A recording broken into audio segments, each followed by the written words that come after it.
It's been a while since I've been able to put a video together, and knowing how YouTube works more or less, I'm going to need an easy video to put together to get back into the swing of things. So what better way of doing that than explaining what happened and where I've been all this time. In the last week of May, my pre-built PC died on me. Every so often it would freeze up even when it was idle, and regardless what test I ran, it would end up freezing on me eventually. So I bought a new PC. But there's also a story there and why I haven't been able to post any videos any sooner. Let's first start with the PC I've been using all this time, and then roll into the situation I had with buying a new one.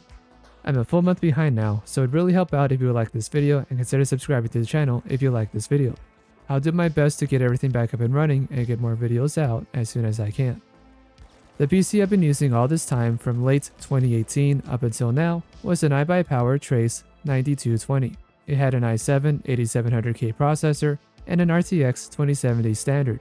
And to the surprise of those who hate pre-builts, this PC lasted me 5 years without any major issues. The PC was very capable for 1080p gameplay, recording, and video editing, and none of the major components failed on me up until now.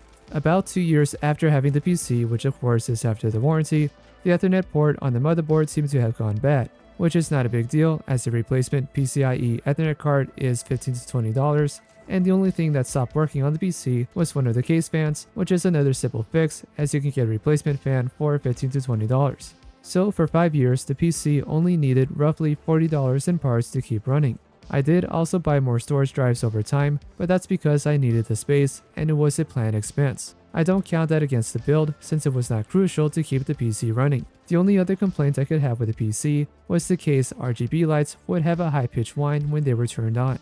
I don't care that much to have RGB in my PC, so that was turned off and left off.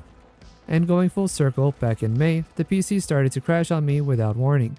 Before this point, there was some hitching when using the video editor, but overall, nothing severe. Case in point, one of my recent videos about XDefiant had a moment where the video froze, which I did not experience in real time when I played the game. Either the recording or the video editing caused that section of the video to freeze. But again, nothing that would be a clear signal that something was about to go out. Regardless, it happened, and now I had to decide whether to buy a bunch of parts and rebuild the PC or get a new one. And considering the options, how long it would take to get the new parts and to install them, and hope nothing else goes wrong, I figured it was better to just get a new PC altogether. Since I had a good experience with iBuyPower, I figured I may as well try them again. And this time it was not so great. As far as customer service or anything on that side, I don't have anything to comment about. I do, however, have plenty to talk about with the PC and the issues I had with it. After waiting a very boring week and a half, keeping myself entertained with my phone and the TV, the PC arrived, and this was the PC I bought from them. In short, it's an iBuyPower branded Height Y40 case. When I first turned it on, there were already 3 problems with the PC, and all of them were related to the case fans. One of the fans had minor damage to one of the plastic support braces that snapped and was lodged in the fan, preventing it from spinning. When taking a closer look and barely touching the fan, the plastic brace fell back into place and the fan could move freely again. As far as this issue goes, it is on iBuyPower for using cheap, flimsy fans that can be damaged in shipping, but that kind of damage would normally be covered by their warranty. I would be fine going through those channels to get a replacement fan, but I did have other issues with the PC that made me think twice about wanting to keep it. Issue number 2 was the RGB on the exhaust fan, or what I believe to be the RGB for that fan. Whenever I turned on the PC, I would hear a pop noise from that fan when the RGB was on. It would not do this at any other time, just once per startup, and it would not do this if the RGB was off. There may be a defect or some other installation issues and one I was not happy about. That's not so much because I care about RGB, but more because components should not have a popping noise whenever they're turned on. And going on to issue number 3, there was an intake fan in the basement part of the PC that would constantly run at full speed, which caused a lot of noise. Even when using the built-in software or going into the BIOS and manually changing the fan curves from there was nothing I could do to force that fan to run slower. Making matters worse, and not really knowing this until I had the PC, the motherboard and graphics card were from Asus.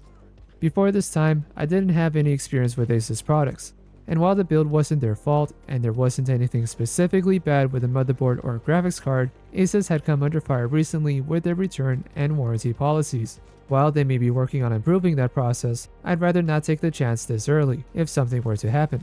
It was also discouraging when I ran a Google search to use their Armory Crate program to find many other people online having issues using that software and the settings not saving. I did not have any issues with Armory Crate myself at the time, but there's always a chance that something later on could be an issue after an update. And lastly, the PC case did not have enough space for the storage drives from my previous PC.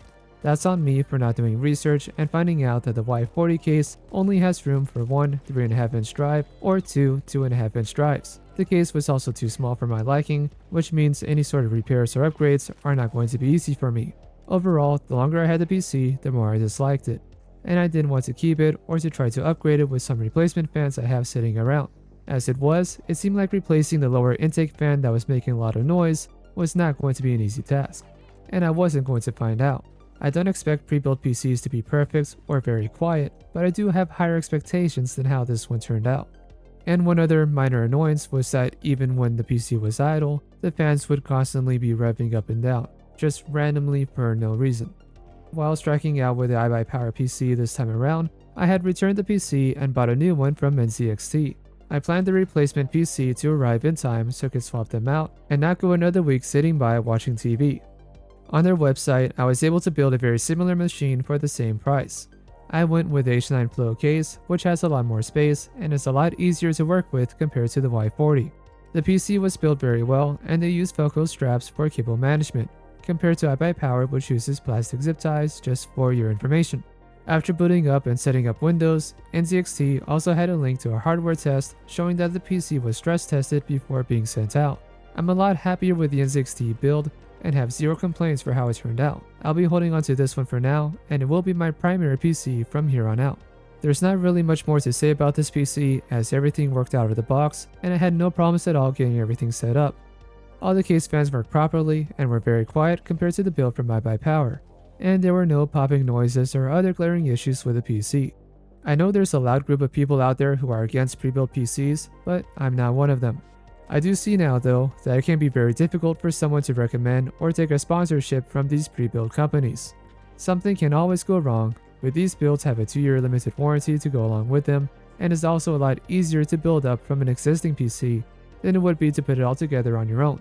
Building a PC is not crazy difficult, and there are plenty of tutorials online to help you out. I just don't want to deal with that when it's the only PC I would be using.